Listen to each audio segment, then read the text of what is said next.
With the first wave of NFL free agency behind us, we now have a good idea of which teams had the best and worst off seasons so far. We've seen quite a few trades and the usual signings that don't seem to make much sense, so therefore I put together a list of the 5 best and 5 worst off seasons by teams during this 2025 offseason. We'll keep alternating to keep this more interesting, but I do want to start positive and start with the Arizona Cardinals. In the third offseason of the Austin Fort Gannon era, it feels like this is the time for the Cards to really make a run at things. Kyler Murray is now 3 years removed from tearing his ACL and entering his age 28 season. One massive need for this Cardinals team was pass rush. They did rank top half in the NFL in sacks, however, they did rank 28th in pass rush win rate, signifying that maybe their top half finish was a bit inflated. So Arizona went out and signed Josh Sweat to a hefty 4-year, $76 million deal. Sweat had 2.5 sacks in this year's Super Bowl and overall had 8 during the regular season, while only playing 63% of the snaps. They bolstered the rest of their front 7 on smaller deals, but still, solid players like Dalvin Tomlinson, Akeem Davis-Gaither, and Michael Walker. They were able to bring back a couple of offensive line starters in Kelvin Beachum and Evan Brown, although chances are Beachum will be a swing tackle next year. They also retained edge rusher Baron Browning, who they traded for during last season. Overall, they were able to make their big splash reuniting Josh Sweat with Jonathan Gannon and made other smaller impact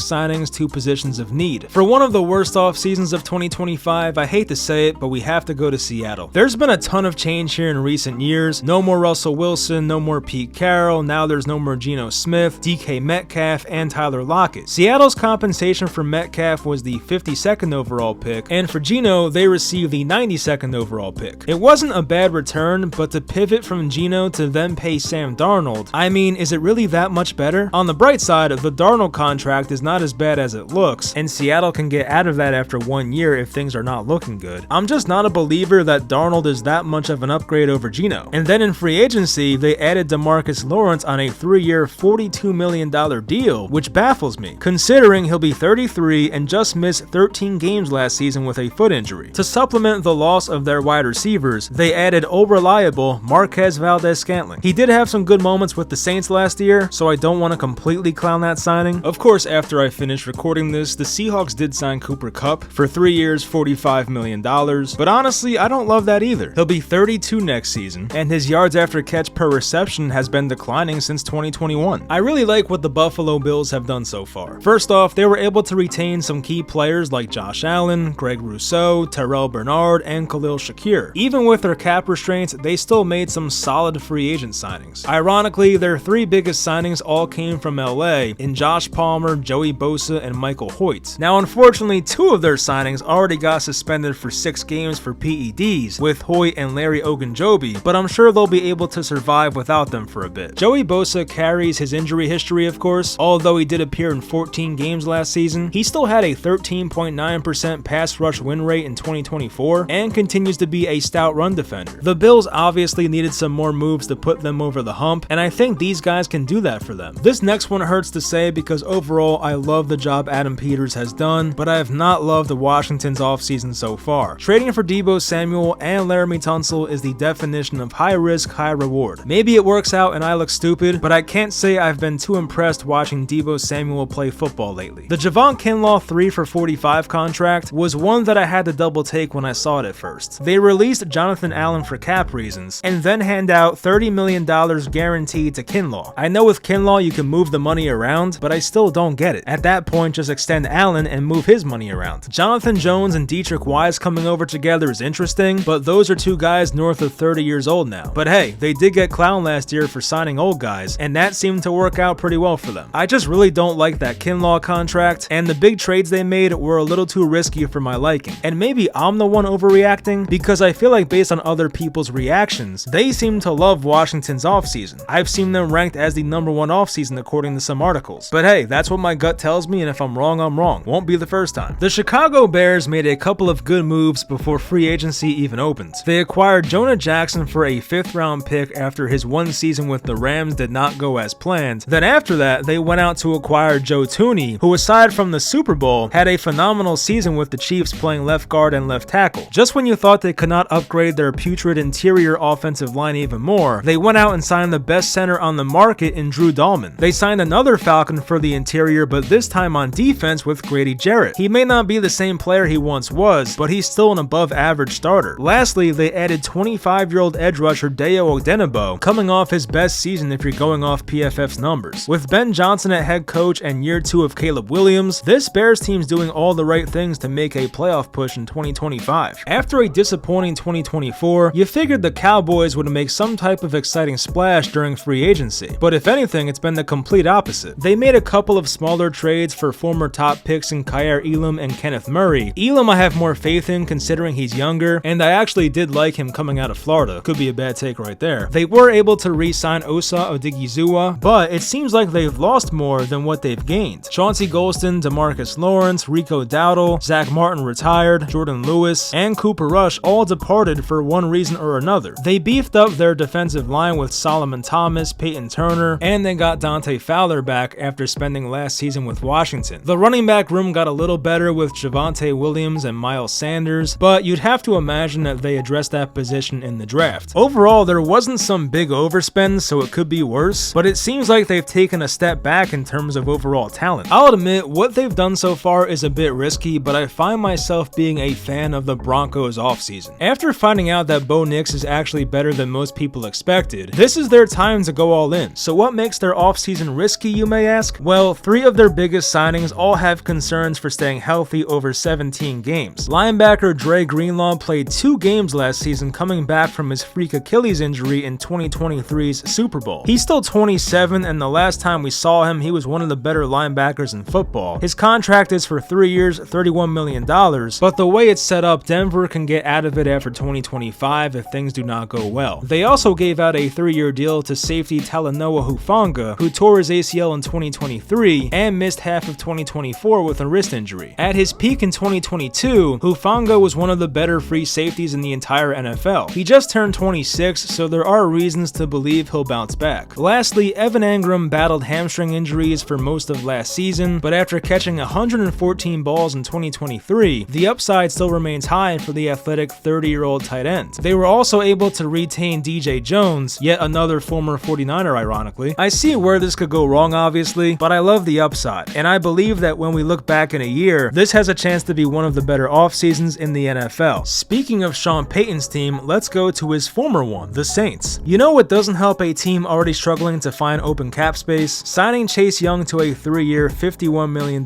deal. I don't want to act like Chase Young is some scrub, but is this really the best move for them financially? Then they go out and sign Justin Reed, who seems to be following the exact career arc of Tyrann Mathieu. I like the Reed signing, but is it really going to help put them over the top? If anything, if you're the Saints, you should be trying to bottom out and trade any talent you have for draft picks and cheap rookie contracts. But what do they do instead? They send out a late pick to take on 2 years remaining of Devon Godchau's contract. I don't really see the vision with this team, and yes, I am doubling down on my recent video about them being the most directionless team in the NFL. It's been a very eventful offseason in Minnesota. Yes, they lost Sam Darnold and Cam Bynum, but they did make so many upgrades, and they got rid of Daniel Jones, which is a win in my book. They've spent majority of their free agent money on the trenches and the secondary. Maybe they view this as a way to compete with a team like Philly, who's been kicking ass in the trenches for years now, but regardless, they added 2 former Colts on the offensive line, with center Ryan Kelly and right guard Will Fries, and this was an offensive line that got annihilated during their playoff loss to the Rams. And yes, Christian Darrisaw returning helps a lot. On the defensive line, they're upgrading an already really good pass rush, and a unit that ranked top 5 in sacks last year. It leaves them a bit more vulnerable against the run, but Brian Flores' scheme helps mitigate that concern. Javon Hargrave and Jonathan Allen do come with risk, with both being over 30 and missing majority of 2024 with injuries, but once again, those are 2 great interior pass rushers. Isaiah Rodgers, who was suspended the entire 2023 season, bounced back nicely with the Eagles in 2024 and signed a 2-year deal with the Vikings. Then there was the most recent trade of Niners running back Jordan Mason, who before his injuries last season was leading the NFL in rushing. Now they have everything in place for JJ McCarthy, we think it's him at least, and this Vikings team is set up to be one of the best ones in football going forward. Down in Atlanta, it's hard to understand what's going on. Unlike Washington, New England, Chicago, Denver, and Minnesota, the Falcons are doing the exact opposite of taking advantage of a rookie quarterback's contract. Of course, a major factor holding against that is a mistake they made last offseason of signing Kirk Cousins, which to no surprise surprise, they were unable to trade him before his roster bonus date on March 15th. So while that could be holding them back, they already lost 2 key players on the interior on both sides of the ball. As mentioned earlier, Grady Jarrett and center Drew Dahlman each went to Chicago, leaving Atlanta with 2 starting spots to fill. Their answer so far was to sign linebacker Divine Diablo, 32-year-old edge rusher Leonard Floyd, a downgrade at defensive tackle in Morgan Fox, and special teams cornerback Mike Ford. It leaves most of us confused,